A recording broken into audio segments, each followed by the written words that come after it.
Welcome to Season 3 of On the Spot. It is another episode of On the Spot. My name is Stella. Traveling from one place to the other can be tasking, and COVID hasn't helped matters. But it is a greater challenge having to relocate from one country to the other. With many people migrating globally for various reasons, what are the odds of succeeding in the destination country? Dubai is one of the world's biggest destinations, with a growing Sierra Leone community, where my guest tonight lives and works. He is a logistics and supply chain expert who came to Dubai in 2012, where he started out as a warehouse assistant. Today, he owns his own company, Open Haven Commercial Brokers, that connects buyers from multinational companies with global suppliers. He is Mohammed Jibrila.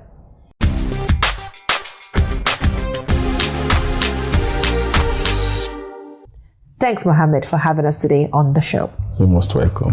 So, Mohammed, obviously, Dubai is home for you now, and you live here, you work here. But what was life like for you in Sierra Leone, and how did you get about getting here? Actually, life was so difficult there. It was really hard, and I tried to move out to make ends meet for my family. So in 2007, I decided to leave Sierra Leone, and I went to Iraq. I spent 5 years in Iraq working with the US Army there. Mm-hmm. So after my contract, I decided to go back home in 2011. So in 2011, I stopped by in Dubai. So when I saw Dubai, the beauty of Dubai, so I decided to, then I said, oh, Dubai will be my second home. So I went with that intention back home in Sierra Leone.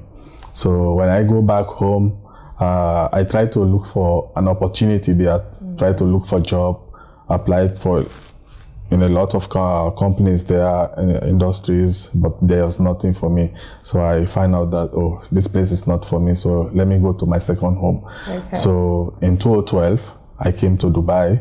Life was so hard in Dubai because that time, it's very difficult to see Sierra Leoneans around like nowadays. You know? So, and the rent here, it's not like easy thing, you know. So I was in Sharjah. I was not in the bed space, in fact. I was in the mattress space.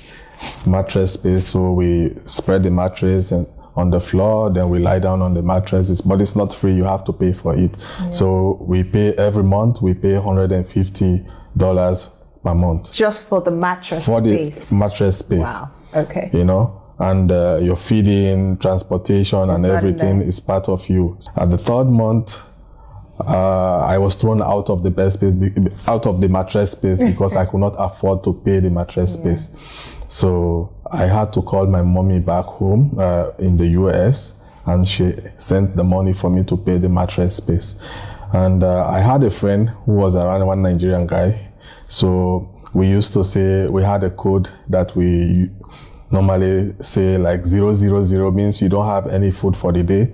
001 means you have one meal for the day. So it was really hard. You cannot go to anybody to say, help me for money. You know, Dubai, it's everybody is struggling. There's no bribe. No, nothing like no free lunch. Free lunch. You cannot go like Sierra Leonean says, we don't have things like that here. You have to, every dime you have to have, every shilling, every kobo you have to earn it. You have to work for it. You cannot get it freely, you know. So lucky for me, one day I was going through my emails. I got a junk email that was advertising job. So I didn't have faith in that junk email. So I told my friend, okay, you can apply for this. Maybe you'll be lucky to have a job. So he applied and he got an interview call for the next day. So he told me, oh, boss, we can go together. We can go together for the interview. But I said, okay, I can go with you. So he went for the interview. After the interview, the receptionist asked me, you want job? I said, yes, I want to work. But this interview is not for me. He said, okay, hold on. I'll let you have interview with the HR when he finished interviewing the other people. And that was how you got a job? Yeah, that was doing what exactly? Warehouse. It was a warehouse job to clean the warehouse, offload containers, pack cartons, and these are the things, the normal jobs, basic jobs like cleaning and offloading. Yeah. It'd be quite interesting to know how you were able to progress from that menial job to get into where you are today. But of course, this is On the Spot. We'll take a quick break and we'll be right back.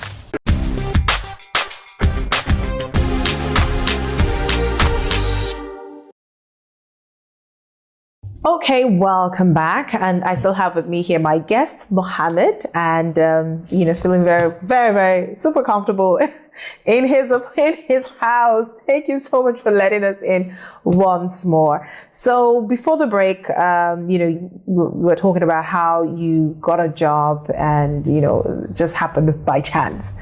But how were you able to progress from having that job as a warehouse assistant and just sort of building yourself to where you are today, owning a company? Yeah, I used to clean the warehouse, offload containers and everything. So one day I was there offloading the container. So the director came in and he saw me uploading the container, and he was so curious to know who is offloading the container. So he entered the container and asked me, "Hey, come on, how are you?" I said, "I'm fine, sir." "Where are you from?" I said, "I'm from Sierra Leone." Sierra Leone, then I start to explain where Sierra Leone is. I explained, "Oh, wow, it's nice. So why are you offloading me container?" I said, "This is the job I got to offload container, clean the warehouse and pack cartons and all these kind of things." Then he said, "No, you're not supposed to offload container." Then he called the supervisor and asked him to take me off the container, give me some slate to take inventory of whatever they are offloading. So that should be my job for now. So I start to progress from that point, So from there, and after a month, he visited the warehouse again and asked me, "How is your job going?" I said, "It's fine, thank you, sir." He said, "Okay, I have another package for you." I said, "What is this?" I said, "Hold on." He said, "I will let you know soon." So he went to the manager and tell him, promote that guy to warehouse team leader. Wow. So the manager, the next day, my letter came from the HR that you are the warehouse team leader. So instead of somebody telling me to do things, I will start ordering people around to do things the right way, giving reports and everything. So I gradually learned the system. In Sierra Leone, there is no much computer that time. Yeah. So I start learning the system there. I start learning all the process in the warehouse. I'm a very fast learner. So by the time when I was offloading, I was still learning because I know my aim. I don't want to stop there, So I learned so fast. So in 2 months, from team leader, I became supervisor. Wow. So the third time he came for visit and he asked me, "How is your new role as a supervisor?" I said, "It's very great." So he said, "I want to talk to you." I said, "Yes, sir." So he took me in and he talked to me and says, "You have to work on yourself. In this country, if you want to progress, you have to work on yourself. Working on yourself means you have to educate yourself." Then I told him, "Sir, I already started. I'm doing my diplomas in supply chain management. Now I have 2 diplomas. Then I show him my diplomas in supply chain management. He said, "Wow, see, I'm so impressed." He said, "That is why I want to talk to you about it." He said, "Then you need to go more. Don't stop from here." I said, "Okay." So I enrolled into Westford. There's a university in Sharjah called Westford University. I enrolled there. I did another diploma in supply chain management. Then after I did my executive diploma in international business administration. So when I put all those certifications in place, so I was qualified to do my master's. And this was you working at the same time. Yeah. I used to work 10 hours, I used to work from 8 to 8, 8 to 12, almost 12 hours, and I have break in between because I work like 2 hours extra to work overtime because I have to feed my family back home and I have to sponsor my education. So this was not an easy process. But how long did you work in that company, and how did you get about owning your own company? Yeah, I work for Agility for 5 years, 5 to 6 years in Agility. So when I got my master's, then there was no opening for a manager. So when I got my master's, I got an opportunity to work with one large, very big company, Alfala Holdings. It's a group of 7 companies that operate in 7 regions, in the 7 region in the Middle East. Okay. So I got an opportunity to work there as a warehouse manager. So I manage the whole of UAE. I manage Saudi and Qatar and Egypt. That was my first managerial role in the company, Alfala Holdings. So I worked for two years. Then I got another opportunity to work in Kitopi. And Kitopi is a cloud kitchen. Right. You know, it's a cloud kitchen. And from there, how did the idea to start your business come about? But when I was working in Alfala, in 2016, we opened a company back home in Sierra Leone. Right. So I was working and doing business at the same time. Right. So I have people back in Sierra Leone who contact me for business here. So I start buying business for them and sending it back home for them. I'm going to hold you there. Yeah. Very interesting. We just want to understand a little bit more about the business and how it's interfacing with Sierra Leone. Mm-hmm. This is On the Spot. You definitely do not want to miss what he has to say when we come back from the break. We'll be right back.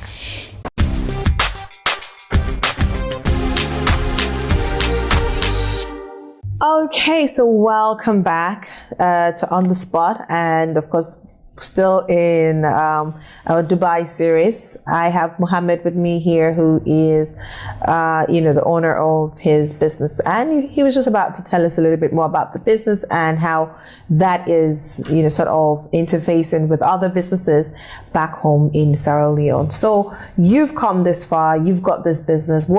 What really now is your business about, and how is it sort of bridging a gap or supporting businesses or connecting businesses in Sierra Leone to businesses here in the UAE? 2016, let me start from there. 2016, we opened our company back in Sierra Leone. So we've been operating little by little, buying businesses for people in Sierra Leone, from Dubai, China, sending it back home, Then finally, 2021, I opened my own company, the brokerage company, wherein we've been operating, connecting buyers with sellers, with buyers, because we have portfolios of industries, factories that we have connections with all over the world, not only in Dubai, in China, Russia, America, in the Middle East. We have connections all over the world. So companies like production companies in different countries, not only Sierra Leone. They contact us that we need raw material to do production, so we find this raw material for them. We connect them with the companies, they buy the raw materials, we have our own percentage from there. So like for Sierra Leone, people come here to buy business, there's a lot of things involved. They have to buy tickets, buy visas and hotels and everything. So we make it very easy for them. Instead of them coming here to go through those hustles and everything. So we make it easy for them. They contact us, we find the material for them, we talk to them, they pay for it, we ship it, and it goes very easily for them. So no need to hustle to come here and spend more money. Instead of you using that money to buy ticket and pay hotels and everything. Your business. So you can use the same money back into your business. Then you have everything you want easily. That's good. So basically, you shop for businesses and individuals in Sierra Leone. Yes. You bear that burden and then you ship it to Sierra Leone. But how about in terms of businesses in Sierra Leone that have products that they need markets out of Sierra Leone? How do you support them? Exactly. Like we have factories here, we have industries, we have hypermarkets, supermarkets, very large markets in UAE. Like if somebody have a raw product like raw materials like farm product like orange, pear, those fruit items only. You have a large scale of them, coffee, cacao. We will find you an industry here who's in need of those material. From there. We'll connect both of you. They will buy your product. Then we'll ship it here to UAE. Yeah. So you don't need to hustle.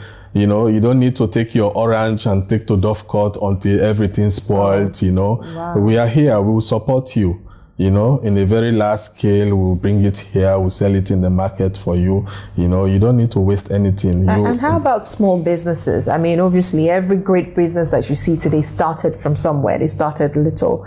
So for a small business that may not be in the agri sector, maybe it may be a service sector. It may be a business that is in maybe say fashion, but basically it is a small scale. Even businesses within the agricultural sector, but they are manufacturing or producing their products on a very small scale. How do you support them to get markets here to sell their products? Because I do know quite a few amazing women who are in the agricultural sector, and they're producing amazing products, but not on a super large scale.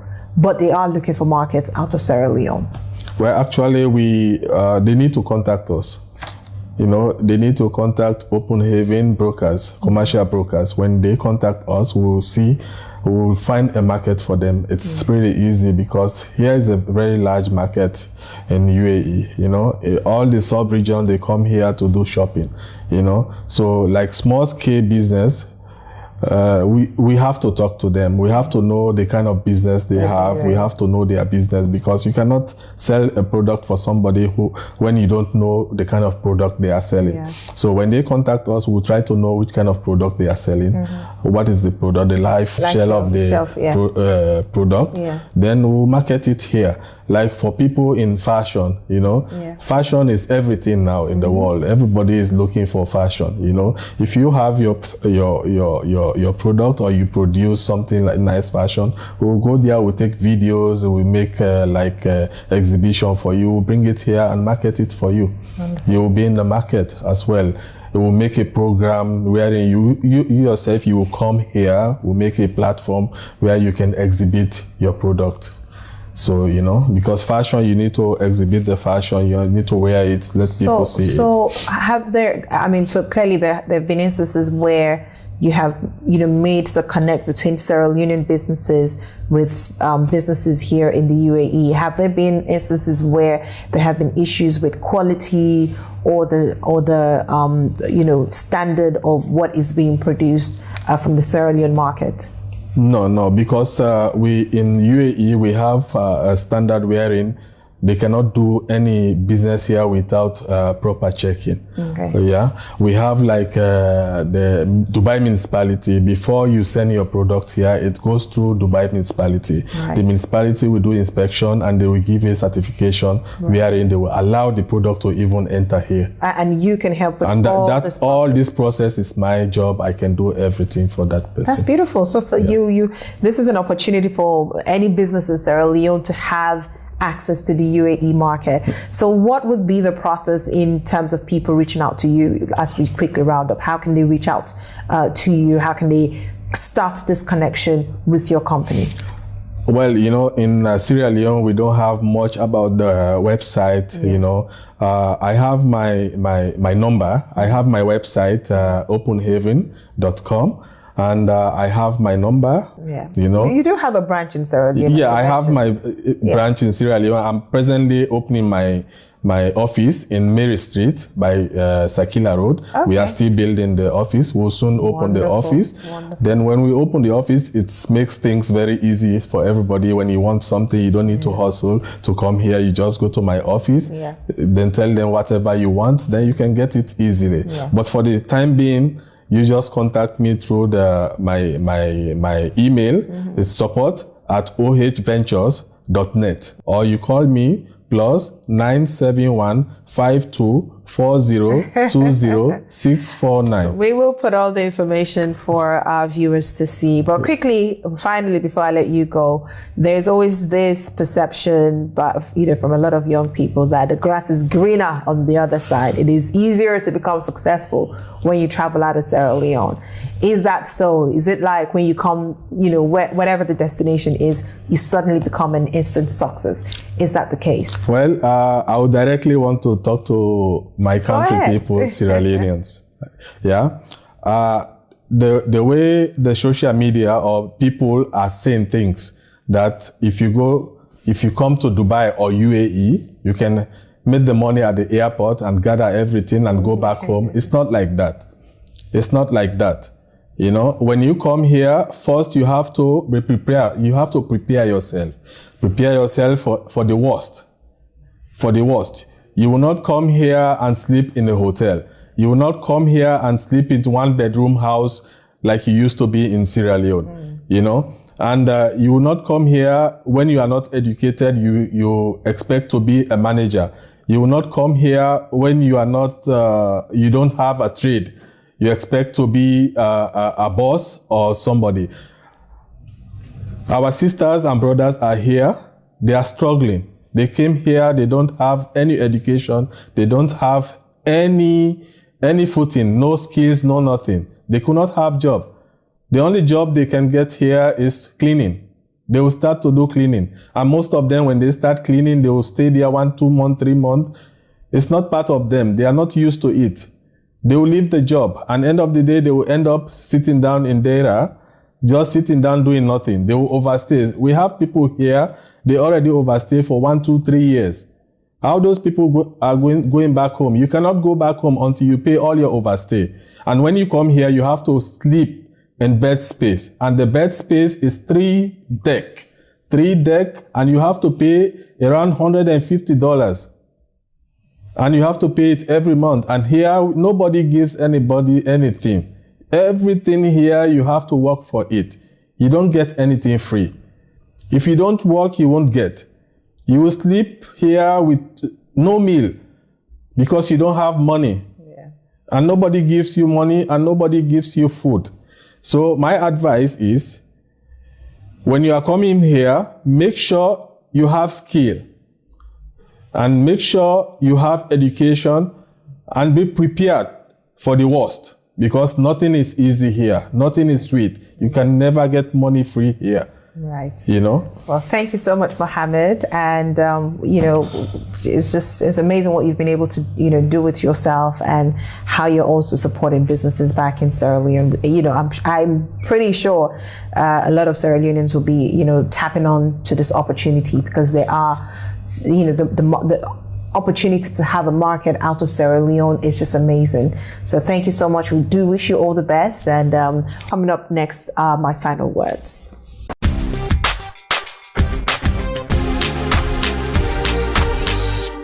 In my final words, success is not a destination, but rather a journey that will require a lot of hard work, consistency, perseverance, and above all, the never giving up spirit. The ability to succeed is not defined by one's location, but by their ability to grab and identify opportunities and being ready to run with them.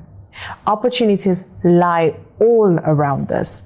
Your ability to identify a problem or need in your community is the start. Next is providing solutions to those problems such that people are willing to pay you for your solution. Remember, it's not about where you are that determines your success, but your readiness to put in the work and having a succession plan for your life. Thanks to my guest for sharing his story with us, and thank you for tuning in. Please reach out via email, our social platforms, or our websites. I would love to read your experience, which I will be excited to share with our on-the-spot family to inspire them. Till the show comes back on your screen next week, stay fabulous.